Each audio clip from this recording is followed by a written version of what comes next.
When people talk about World War II survival, most folks focus on battles, tactics, or politics, but the real day-to-day resilience happened in kitchens where families had to make something out of almost nothing. If you want to understand true food preparedness, you study the people who survived years of rationing, shortages, and supply disruptions without modern conveniences. These were families who couldn't rely on supermarkets, long-haul trucks, or imported goods. They relied on whatever they could grow, preserve, trade, or transform through ingenuity. That's why these lost World War II recipes matter. They aren't just nostalgic dishes from a different era.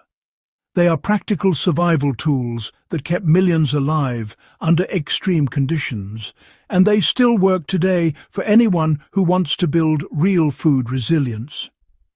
For the next few minutes, stay with me, because you're about to see how much knowledge has been forgotten and how much of it can still feed you through any modern crisis. Why wartime recipes hold some of the most powerful survival value today. The first thing to understand is that wartime recipes weren't built for flavor first.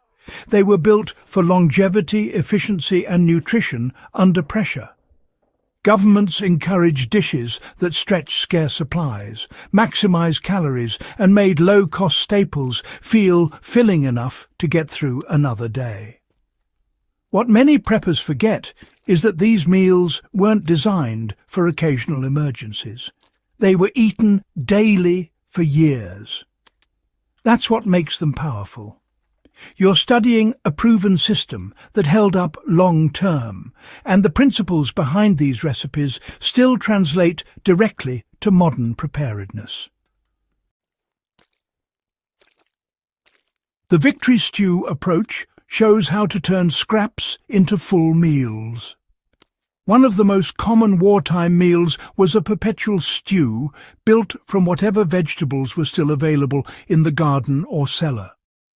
Families used root vegetables, wilted greens, tiny bits of meat, or even leftover bones to create something warm, calorie-dense, and versatile. The reason this recipe matters today is that it teaches you how to take a minimal collection of ingredients and still end up with a complete meal.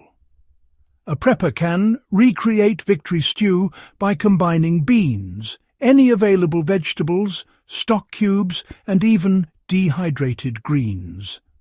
As long as you maintain the base broth, you can stretch the stew for several days, just as wartime families did. Wartime make-do bread proves that you can bake without normal flour. During shortages, people often had only a fraction of the wheat flour they were used to. They mixed it with oats, barley, mashed potatoes, or even turnip pulp. The result wasn't bakery-quality bread, but it stayed edible longer and used ingredients that were easy to store. In a crisis today, you can follow the same principle. If you run low on flour, you can bulk it out with oats ground in a blender, leftover rice mashed into paste, or even boiled potatoes. The bread will be dense, but it will keep you fed. This is one of those skills that gives you real flexibility when supplies run thin.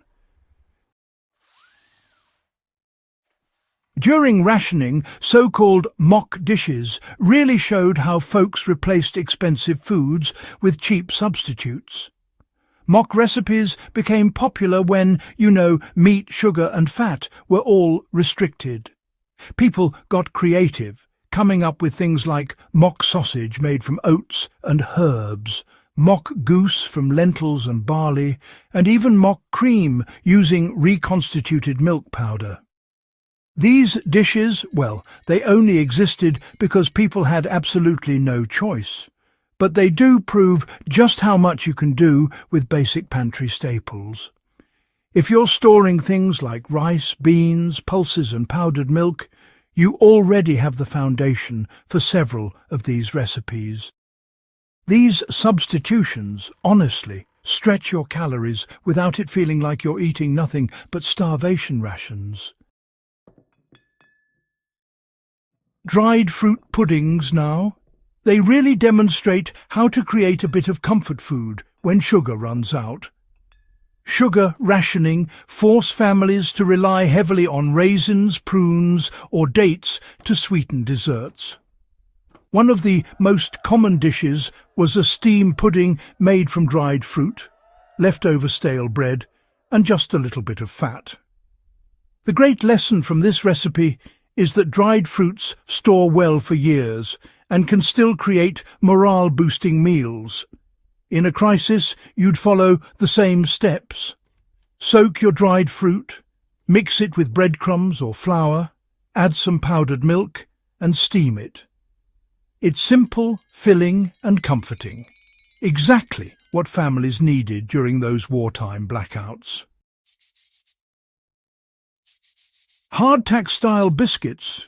Well, they prove why simple, long-lasting foods really matter. Many soldiers and civilians kept a supply of these ultra-hard biscuits made from nothing but flour, water, and salt. They'd last for months with almost no care at all. Families would soften them up by soaking them in soups or stews. If you want a true survival staple, you really ought to learn this recipe.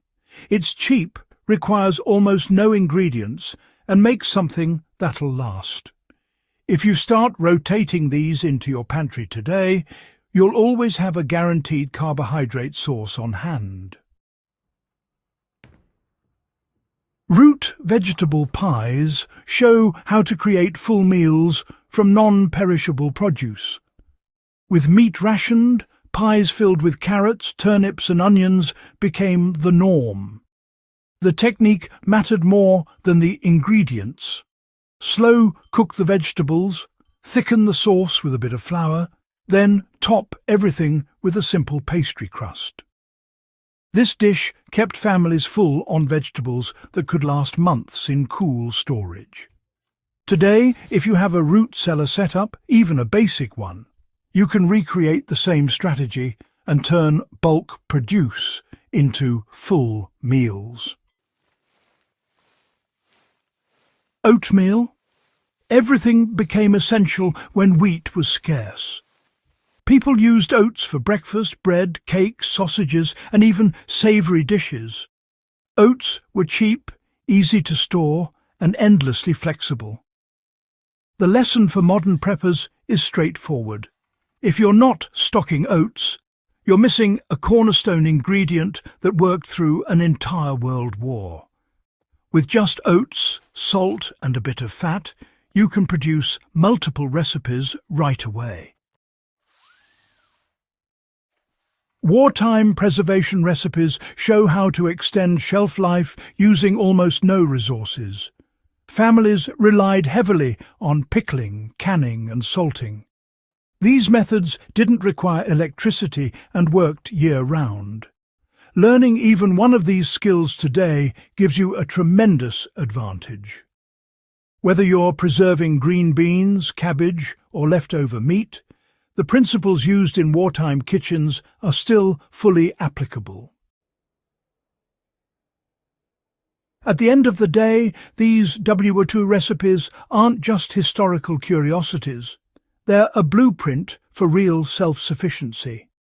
If you found value in this breakdown and want more history-based survival knowledge, make sure to subscribe to The Prepper Historian, share this video, and help keep this kind of knowledge alive.